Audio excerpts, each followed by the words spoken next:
ချက်စီးအသင်းနဲ့လူအသင်းတို့ထပ်မံတွေ့ဆုံရအောင်ပဲသွေးများလေးပွဲစဉ်7မင်္ဂလာပါချက်စီးရင်ပေါ်တာမြန်မာနေပြီးတော့ကြိုဆိုလိုက်ပါတယ်စင်လေးညနနက်2နာရီခွဲအချိန်မှာချက်စီးအသင်းရဲ့ Stanford Bridge ဝင်းကြီးမှာဆိုရင်တော့ဒီ Wimbledon ကို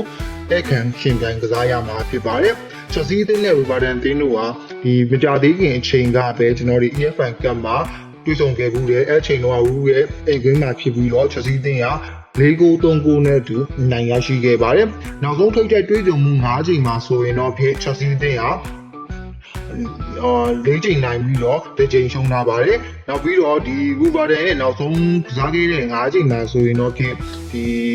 ရက်လက်တွေဇက်တိုက်ကိုစိုးအားနေပြီးတော့၄ပွဲလုံးရှုံးလာတဲ့တပွဲကိုတည်တာကစားနိုင်ခဲ့ပါတယ်။ချက်စီးအသင်းရဲ့ဖောင်ကလည်းမူမှန်နေတဲ့ပေါင်တစ်ခုတော့မဟုတ်ဘူး။နောက်ဆုံး5ပွဲမှာဆိုရင်တော့3ပွဲနိုင်တဲ့တည်တပွဲဖြစ်တဲ့ဒီစနာလန်အသင်းကိုရှုံးလာပါတယ်။ဒါကြောင့်မို့ချက်စီးအသင်းရဲ့အနေအထားကလည်းအားရခြင်းနဲ့မသိမရှိဘူး။ဒီနောက်ဆုံးပွဲမှာဆိုရင်လည်းစနာလန်အသင်းကိုကျွန်တော်တို့ရှုံးနိမ့်ထားခဲ့တယ်ပေါ့နော်ဒီရှုံးနေမှုတစ်ခုဖြစ်ဒီစပါးကိုတော့ကျွန်တော်နိုင်ရရှိထားခဲ့တယ်ချက်စီးသင်းရဲ့ပွဲဖြစ်နိုင်ပွဲထွက်လူချင်းဆိုရင်တော့ဖြစ်ဂိုးသမားနေရာမှာတော့ကျွန်တော် Robert Sanchez ကိုပဲပွဲထွက်လာမယ်နောက်တန်းမှာဖြစ်ရင်တော့ဒီ VCJ Fofana Chaloban Guguela အလဲတန်းမှာဆိုရင် Anzo Fernanda Vincent Cancelo လက်စစ်ပိုင်းမှာဆိုရင်တော့ဖြစ်ကျွန်တော် Neto ပါဝင်လာနိုင်မယ် Joao Pedro ဖြစ်မယ် Garnacho နောက်ပြီးတော့ဒီလက်လို့ကိုပွဲထွက်လာနိုင်ခြေရှိပါတယ်။ Chelsea သင်းရဲ့ခံစစ်ကစားပုံကကျွန်တော်အားရချိန်နဲ့မှုမရှိအောင်ကျွန်တော်တို့နောက်ဆုံးကစားခဲ့တဲ့ Champions League ပွဲစဉ်မှာကျွန်တော်တို့တွေ့ခဲ့ပြီးဖြစ်တဲ့ဟာတိုရဲ့အမားတွေတို့ဆင်းရဲလေးလံတဲ့ကစားပုံတွေကြောင့် Chelsea သင်းက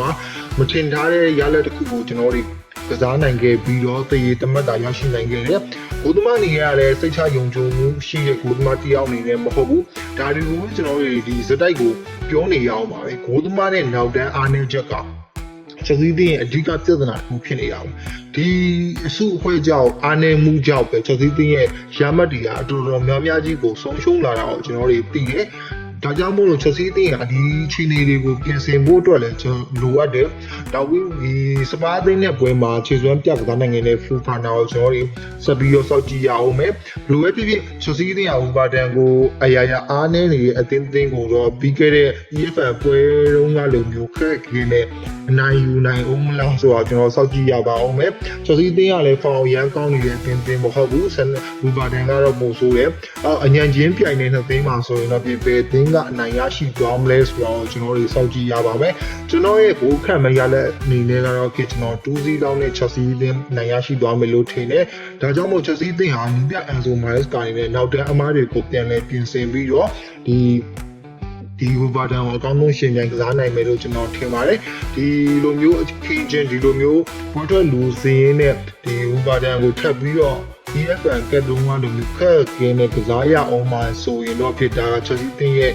ညံပြင်းမှုကြောင့်ပဲဖြစ်ပါလိမ့်မယ်ဘယ်လိုပဲဖြစ်ပါဒီကျွန်တော်တို့ရဲ့ဒီ Premier League ပွဲစဉ်7ကိုတော့ကျွန်တော်တို့ Stanford Bridge ခွင်းကြီးမှာရင်ကုန်စွာစောင့်မျှော်ရရှိအားပေးရအောင်ပါဖြစ်ပါတယ်ကျွန်တော်တို့အားလုံးပဲကျေးဇူးတင်ပါတယ် Chelsea သင်း Wimbledon ကိုကျွန်တော်2-0နဲ့အနိုင်ယူသွားမယ်လို့ခံမှန်းမိပါတယ်ခင်ဗျအားလုံးကိုကျေးဇူးတင်ပါတယ်